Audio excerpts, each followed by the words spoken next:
Si votre chien regarde un point fixe dans le coin d'une pièce ou dans un couloir, méfiez-vous, vous n'êtes peut-être pas seul dans votre maison. J'ai vu Good Boy et il faut qu'on en parle.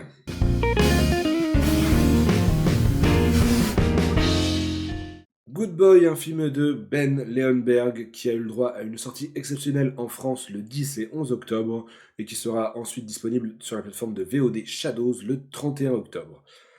On va faire un petit aparté sur Shadows. C'est pas sponsorisé, mais Shadows, donc c'est une plateforme spécialisée dans les films d'horreur, les films d'épouvante. Plateforme française, si je ne m'abuse, dites-moi si je me trompe. Et donc, Shadows, j'ai eu l'occasion de tester parce que pendant ce mois d'octobre, ils font une sorte de marathon film d'horreur pour Halloween, où sur leur réseau, ils ont publié une liste de films à regarder un film par jour jusqu'au 31 octobre où Good Boy sortira sur la plateforme. Donc je vous invite vraiment à jeter un coup d'œil sur cette liste et si ça vous intéresse, à vous abonner à Shadows, parce que franchement ça vaut le coup. Si vous êtes des amoureux des films d'horreur, si vous avez envie de trouver des films d'horreur méconnus, des petits films d'horreur, des courts-métrages même des fois, bah, ça se passe sur Shadows. Je mettrai un lien dans la description, c'est pas sponsorisé, mais voilà, je voulais en parler rapidement. Donc Good Boy, de quoi ça parle? On suit Todd, qui est un jeune homme qui est malade, visiblement, mais pas une petite grippe, hein. Ça a l'air d'être quelque chose de relativement grave, parce il a tendance à cracher du sang, il tousse, donc ça a l'air d'être un truc qui peut-être problème pulmonaire, je ne sais pas, bref. Il est très malade, et Todd a un chien qui s'appelle Indy, Indy qui le suit partout, et après être passé très près de la mort, Todd, sur un coup de tête, décide de déménager dans la maison familiale de son grand-père, au milieu des bois, au milieu de nulle part, et donc il emmène son chien. Ils aménagent donc dans cette maison avec pas grand-chose, hein, bon, la maison a été abandonnée depuis la mort de son grand-père, visiblement, et il va s'efforcer de rénover un peu cette maison, de la rendre habitable. Sauf que, il se passe des choses étranges dans cette maison. Du moins, Indy, le chien, s'aperçoit qu'il se passe des choses. Il y a des bruits, il y a des ombres, il y a des manifestations étranges. Son propriétaire a changé de comportement par moment. Il se passe des choses. Et donc, on va suivre Indy qui essaye de protéger son propriétaire de ses présences un peu maléfiques. Et puis voilà, le film se concentre là-dessus, se concentre sur le point de vue du chien. Bien sûr, c'est le truc, le truc un peu original du film, parce que tout se passe du point de vue d'Indy. Et bah, le film dure 1 h 15, donc en soi, c'est pas très long et c'est relativement intéressant.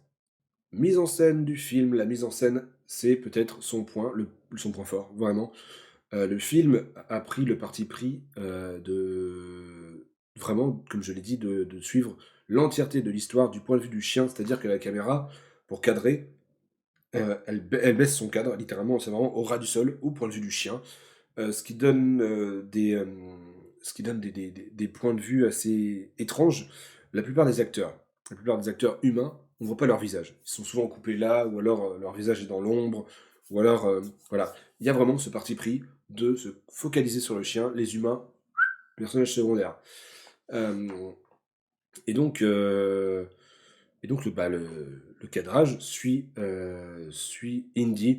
On suit ses déambulations dans la maison, on suit son quotidien dans cette nouvelle maison, et puis le fait qu'elle s'aperçoit, elle, je sais plus, Indy, je crois que c'est un mâle. Je crois que c'est un mâle. Donc il s'aperçoit qu'il se passe des choses étranges dans cette maison.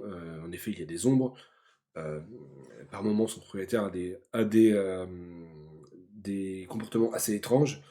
Et voilà, en vrai, l'histoire est relativement basique. L'histoire est très très basique. En fait, le truc, c'est que ce film, ce qui le rend vraiment intéressant, c'est lui là.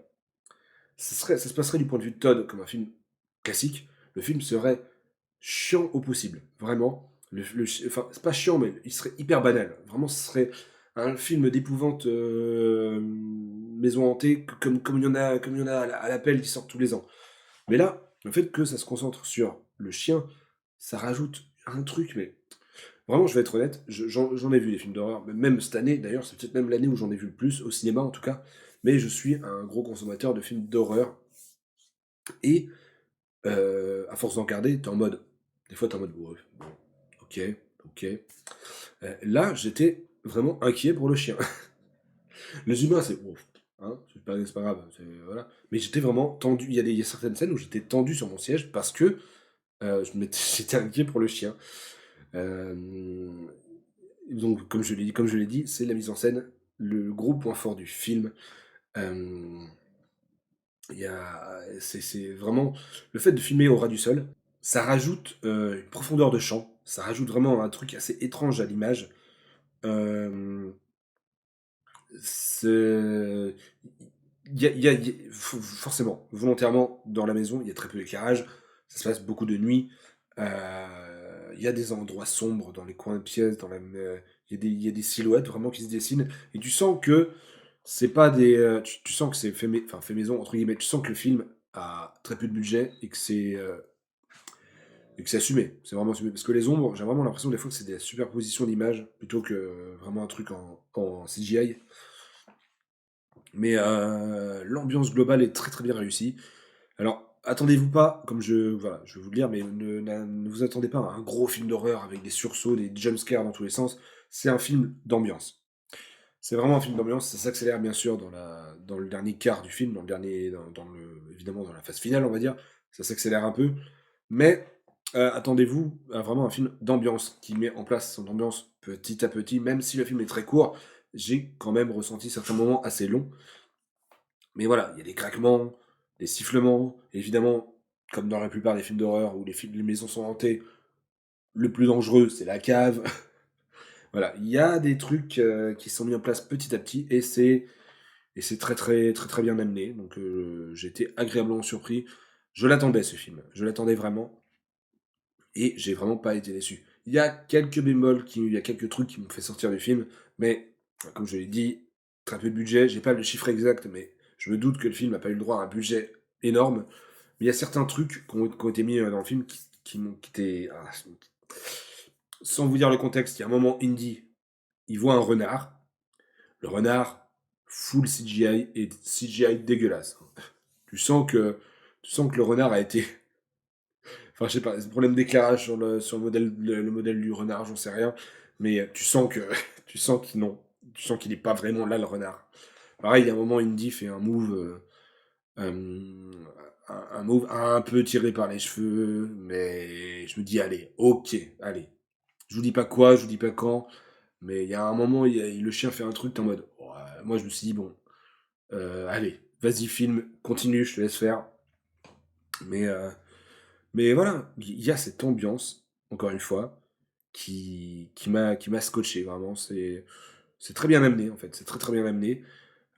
Comme quoi, un scénario basique, parce que le scénario, il est basique au possible, tu arrives à faire un truc, si c'est bien filmé, si c'est bien mis en scène, si c'est bien mis en scène, pardon, tu arrives à faire un truc vraiment bien.